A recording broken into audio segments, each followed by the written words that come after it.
Hi, David Odell here with Odell Complete Concrete. First day on the job site. Well, actually, yes, this is the first day. Okay, so you can see it's a sunken living room here.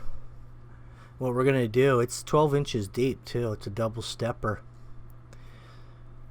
That's quite a bit of weight against that drywall if you think about it, since there's not a stem wall and we're just up against the framing. 6-inch studs, drywall. Not what you would call real good for pouring concrete against it at that depth. So we're going to reinforce that. Also, we're going to bring in some base. The type of base that I'll be using here is crushed concrete. It's not mixed with asphalt, in other words.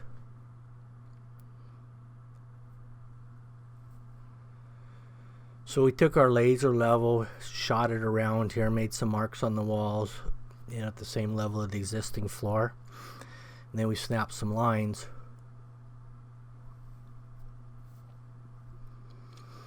The way I'm going to be doing this is we're going to fill the center, but we're going to leave the perimeter, the entire perimeter along these walls. We're going to leave those at full depth, the full 12 inches, so that the new floor attaches to the old floor around the perimeter where the actual footing is of the original build.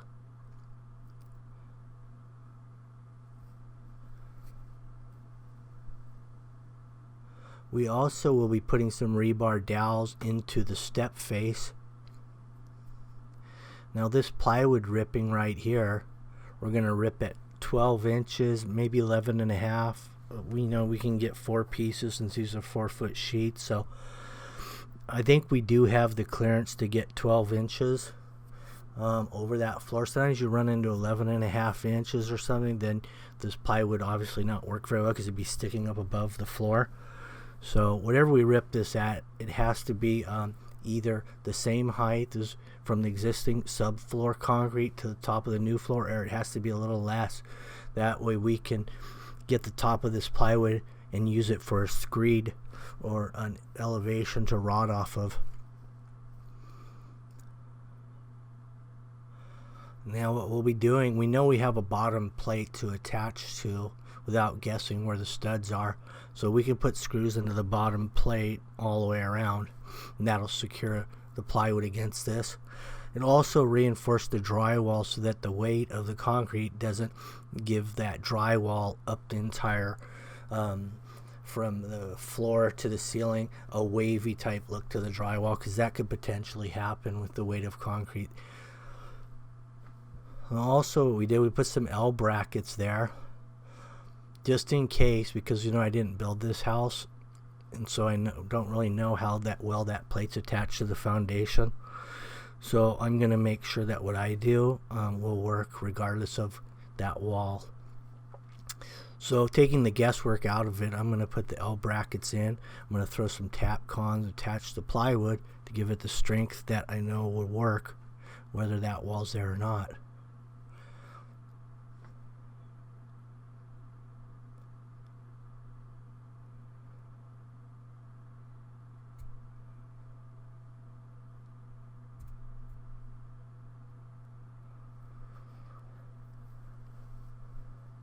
Also, what we'll be doing is hanging plastic all the way down that during the pour. We'll have plastic hanging down to the bottom.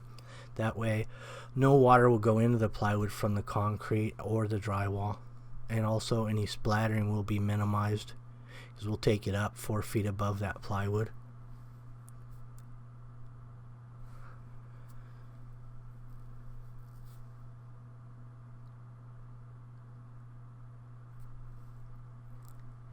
Once we attach this plywood, we'll be ready to start bringing in the road base.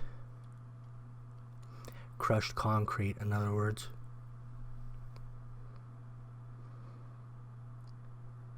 What we have to do is we have to bring about 6-inch lift in here.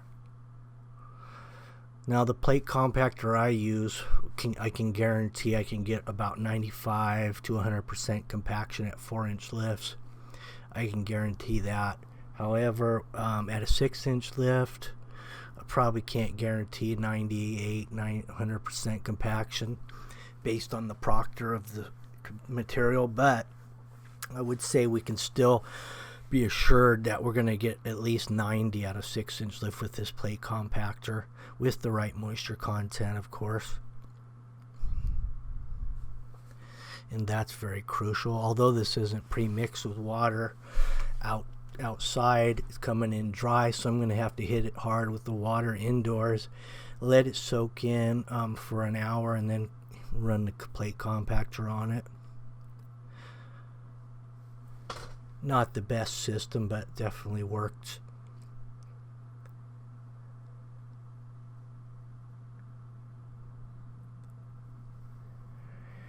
Now, as we bring the base in, I put a couple guidelines across. That way I can measure the depth and keep a nice consistent 6-inch all the way across. So I'm pouring this 6 inches thick, thickened edge all the way around, at least 12 inches wide, 12 inches deep around the perimeter. And the base of that is setting on the existing footing, or at least a percentage of it.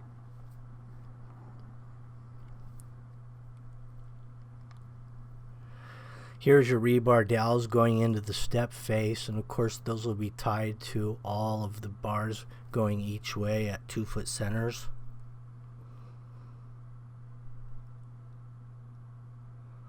I'm going to run this plate compact over here 3 or 4 times in each direction.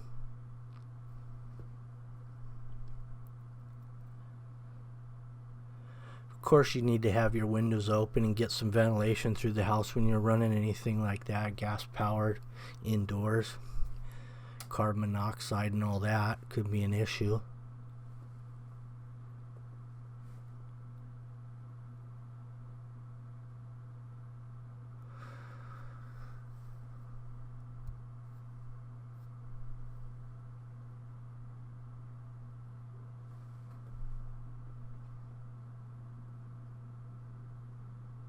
That tin foil you see sitting on that step right there actually is covering some glue that the original flooring, after the flooring was torn off, the glue was still wet in that location for some unknown reason. It's probably put on too thick. So we put that on there so we wouldn't track it through the house.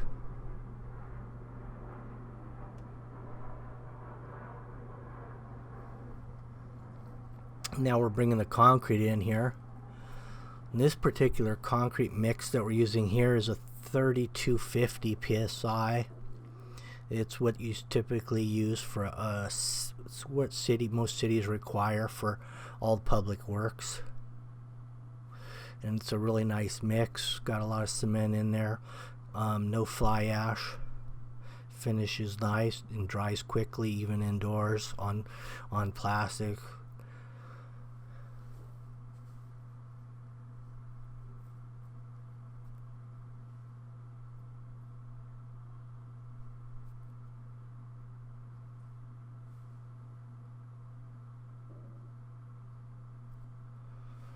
Here's your 12-foot aluminum screed board.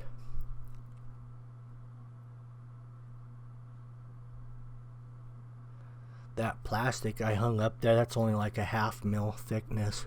Really light. It almost holds itself just through static electricity.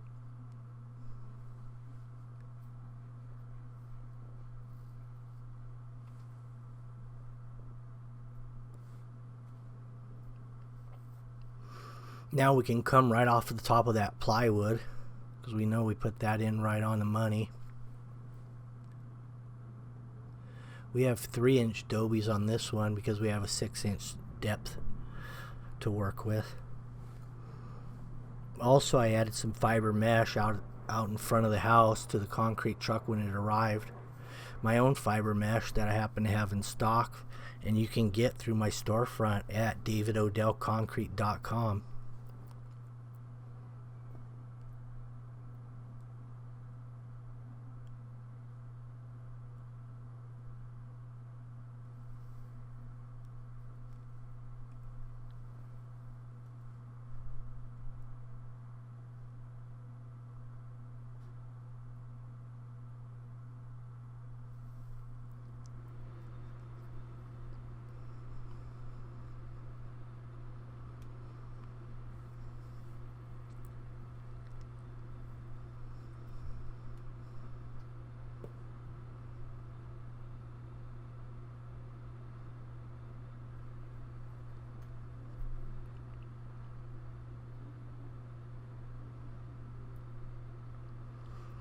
This is the wood bowl float, 3 foot wide.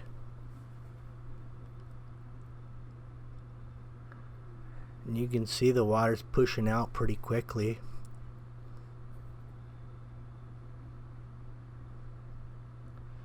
Here we are getting near the final pass on the sliders. As we go through here, we'll just use our trowel that's well broken in and very sharp at this point, and it acts as a razor blade or razor knife. We can cut the plastic right off, especially since it's only a 1/2 mil thick plastic.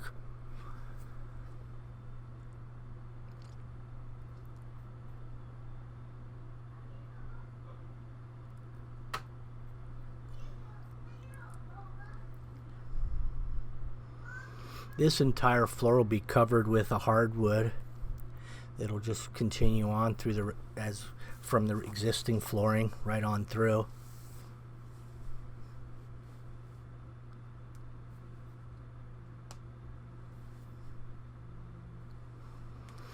I have Bobby here with us.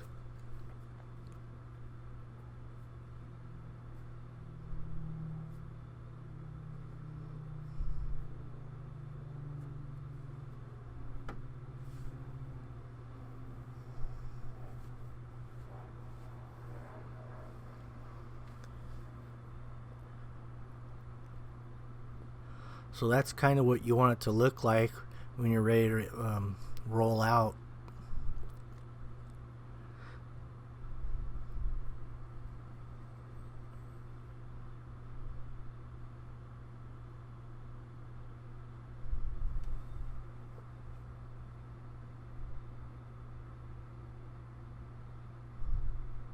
Thank you for watching and have a good day.